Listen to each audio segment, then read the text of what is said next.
Sebelum kita lanjutkan sedikit tausiah, maka pertama kita mulai dengan deklarasi sebuah pernyataan tentang kehadiran sebuah organisasi yang bergerak dalam dakwah sosial untuk memperkuat dakwah sosial yang akan perintah oleh Allah dalam Al-Quran, perintah oleh Rasulullah untuk umat Islam selalu menghidupkan tatanan sosial lewat saling membantu antar sesama, saling infak dan sedekah. Maka Uronyo ingin saya perkenalkan bahawa di Aceh Timur karena hadir pengurus BMU Kabupaten Aceh Timur, walaupun ini masih embrio, masih di langkah-langkah awal.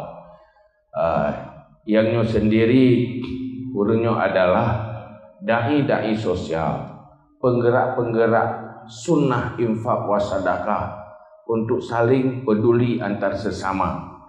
Karena tanya tak depu pegah li Nabi, la yu'minu ahadukum hatta yuhibba li akhihi kama yuhibbu li nafsi.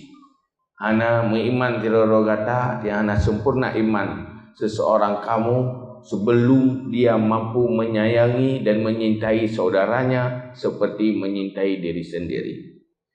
Maka atanya dalam pergerakan dakwah sosial secara resmi Uronyo pengurus yang di depan dan nyo mandum sebagai untuk deklarasi dan pernyataan terhadap lebih kepada seluruh umat Nabi Muhammad bahawa nyokeh pasukan-pasukan inti untuk melakukan dakwah-dakwah sosial yang lain tanyo juga bersama-sama dan dukung dan perkuat dakwah sosial.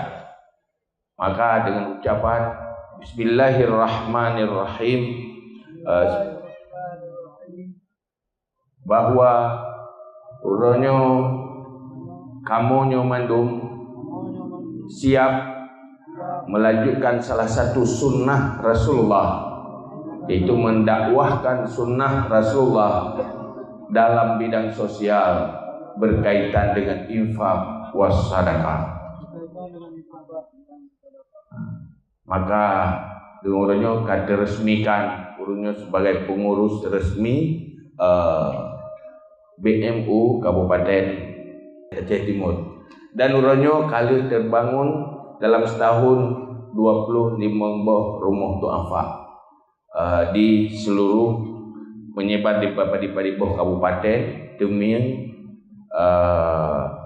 Langsa, Aceh Timur, Aceh Utara, Pidi Jaya, Biren, Pidi dan Aceh Besar. Dan nyo tengah bangun juga di Aceh Barat. Inilah pasukan-pasukan dai sosial. Terima kasih dan kajian silakan kembali ke tempat masing-masing.